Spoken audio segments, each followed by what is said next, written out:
Hello, everyone. Welcome to Talk Ralph English podcast. Today, we are going to look at three tiny English words that confuse millions of people, which are during, while, and for. Oh, yeah. Those are super tricky words for so many people. They really are, yeah. But my promise to you, the listener, is that by the end of this deep dive, you will learn exactly how to use them. You will become someone who never confuses these three words again, speaking with total confidence. That is an awesome promise. I mean, it is totally possible, too. And with me today is Aria.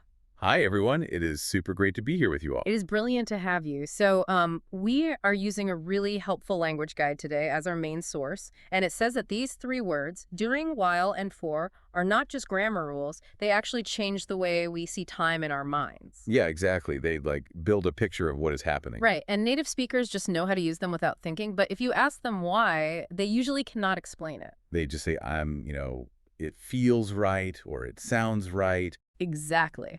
But today, we are going to look at the exact reasons why. We will make it really simple. So let us start with the first word, which is for. Awesome. Let us dive into for. The guide gives us a really brilliant picture to hold in our heads. A stopwatch. Wow, I totally love the stopwatch idea. Right. So imagine you are holding a stopwatch, like the one on your phone. Yep. You have a stopwatch, you click it to start, and, you click it to stop. Spot on. So for is the word we use when we want to answer one simple question. How long? Right. It is all about math, really, just counting the time. Exactly. The rule in the source material is very simple. The word for is always followed by a number and a unit of time. So like minutes, days, years, things you can count. Yes, straight away you can say, I studied English for 2 hours. Or I lived in Paris for 5 years. Exactly. Number plus time. But what I found really interesting in the guide is a story about waiting for a bus.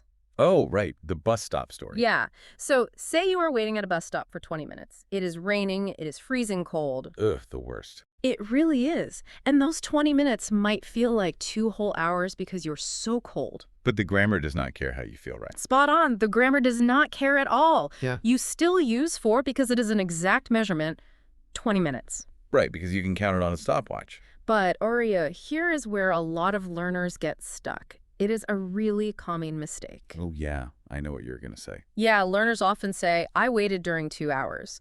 And honestly, I understand why they say it. Totally. It kind of feels like a block of time, right? Yes. 2 hours is a block of time, so why does saying during 2 hours sound so wrong to a native English speaker? Well, the guide explains this really well. It is because you are mixing up the pictures in your brain. What do you mean by that? So, 2 hours is a math tool.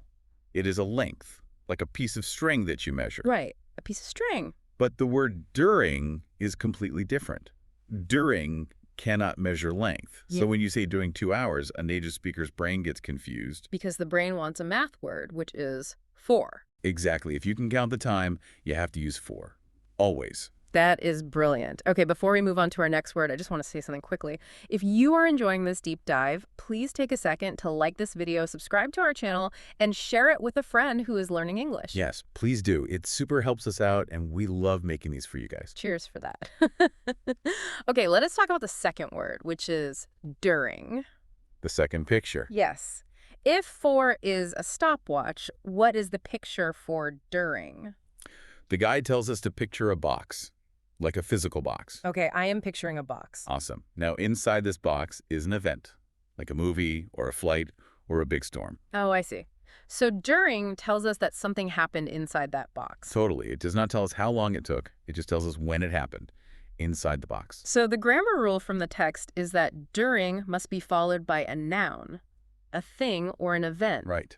Not a number, a noun. And the examples in the guide are really well, actually some are quite sad, like losing a passport. Oh no, that is the worst feeling. Imagine you are on a lovely holiday in Italy. You are eating gelato, walking around. Sounds super nice. It does. But then you reach into your pocket and your passport is gone. You lost it during your trip. Yes. Trip is the noun. The trip is the box. Exactly. You do not know exactly what time it fell out. You do not know how many minutes it took. You do not need the math at all. No math needed. It just happened somewhere inside the box of your trip. I love that. Another example from the text is a phone ringing during a movie. Right. Movie is the noun, the box. Or falling asleep during a flight. Flight is the noun. It is really simple when you picture it that way. But there is a huge trap here. The guide talks about the meeting trap. Oh, the meeting trap. This is fascinating. So many smart people get this wrong. They really do. People will say, my phone rang for the meeting. And that just sounds completely wrong. It totally does. But why do they say it? Well, the text explains that meetings often feel really long and boring. Super boring, yeah. So because the person is focusing on how long it feels, their brain tries to use the stopwatch word for. Right. They think about the time, so they reach for the word for. But grammatically, saying my phone rang for the meeting means your phone was ringing the entire time, nonstop. Which would be super embarrassing. Very embarrassing. The phone ring was just a quick thing that happened inside the room, so it has to be Exactly. during the meeting. Exactly. The meeting is the box. You have to respect the box. Respect the box. I love that. The text also has this brilliant but stressful story about an exam. Oh gosh, the fire alarm story. Yes. So a student is sitting a big exam. The exam is the event box. Right. And during the exam, the fire alarm rings, so the poor students have to go stand outside in the pouring rain. And they have to stand there for 20 minutes. Spot on. See how perfectly those two words work together in that story? It is totally perfect. During the exam, that is the box where the interruption happened. And for 20 minutes, that is the stopwatch, measuring how long they stood in the rain. It makes so much sense when you break it down like that. It really does. Hey, speaking of breaking things down, we are about halfway through our deep dive. Just a quick reminder, if you are learning something new, please hit that like button, subscribe, and share this with your friends. Yeah, totally. Just a quick tap on the screen. We really appreciate you guys. Right, let us keep going. We have done the stopwatch, and we have done the box.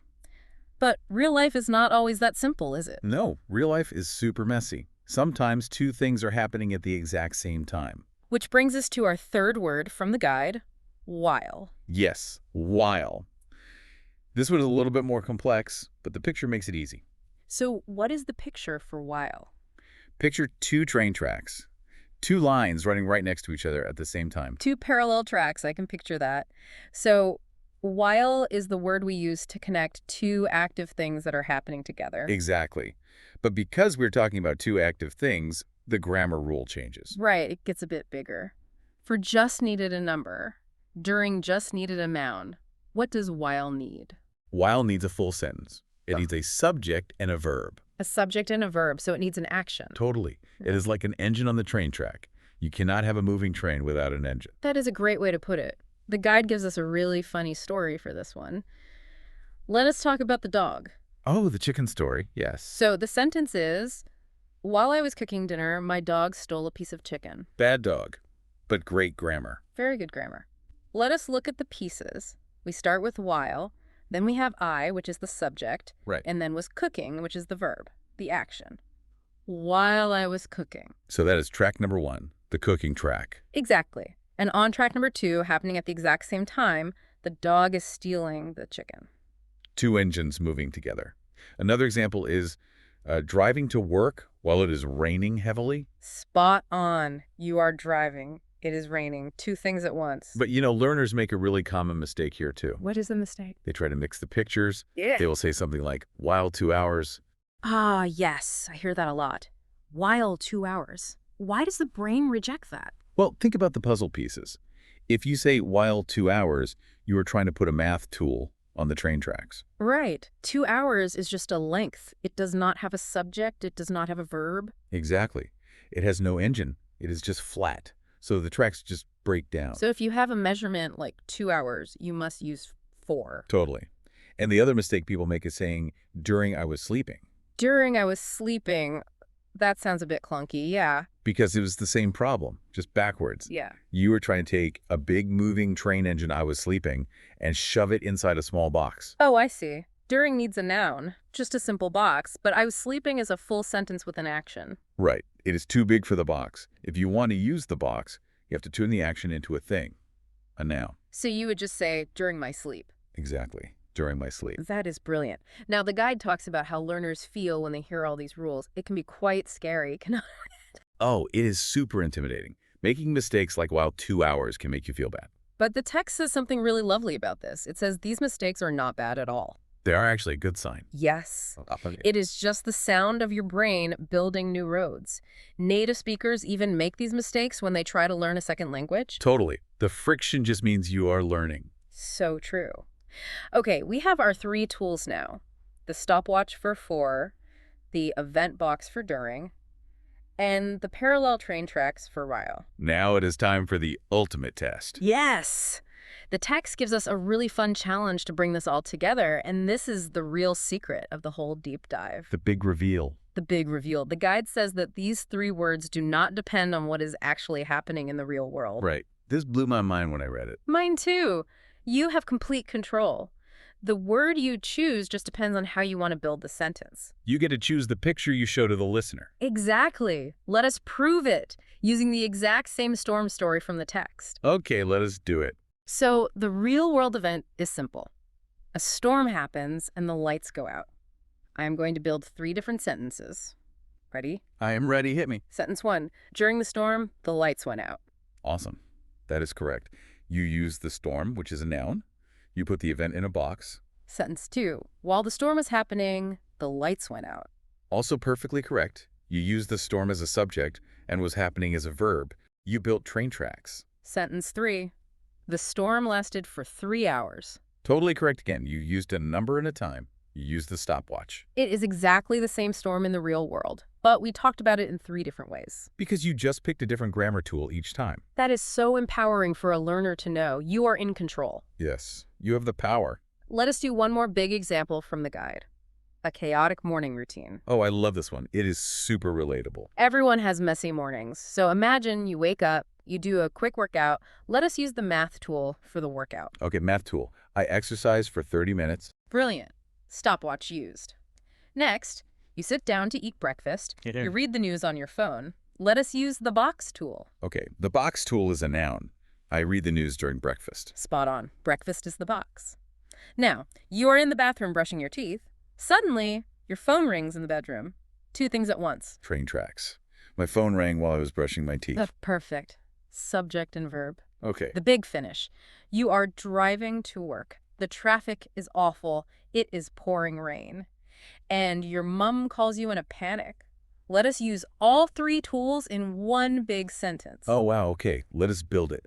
Driving in heavy traffic for an hour. Stopwatch. Getting a stressful call from my mom during the drive. Fall while it was raining. Train tracks. Boom. That was absolutely brilliant. It feels super good when it all clicks together like that. It really does. And the guide points out that this is why grammar actually matters. It is not just about passing a test. Right. It is about sharing your real life with people. Exactly. If you cannot explain that your mom called you while it was raining and you were stuck for an hour, you cannot share your true feelings about your day. You lose all the fun details of the story. You do. So let us do a super quick summary of the golden rules so everyone remembers them forever. Sounds good. Rule 1, the stopwatch. Number plus time equals 4, like for 2 hours. Rule 2, the box. A noun equals during, like during the movie. Rule 3, the train tracks. Subject plus verb equals while, like while I was cooking. Super easy to remember. So listener, think about how you felt at the start of this deep dive. You are not the same person you were 20 minutes ago. You now have the exact tools to speak about time with complete confidence. You totally leveled up your English today. You really did. But before we say goodbye, our guide leaves us with a really fascinating question to think about. Oh yeah, the final thought. It is a little deep. It is deep, but it is brilliant. We know these words change how we tell stories, but do they change how we remember things? Wait, really? Like changing our actual memories? Yes. Think about the fire alarm during the exam. Do you remember the awful 20 minutes of waiting? Or do you remember the shock of the alarm? Does the word you choose during, while, or for actually change the memory in your brain? Oh, wow.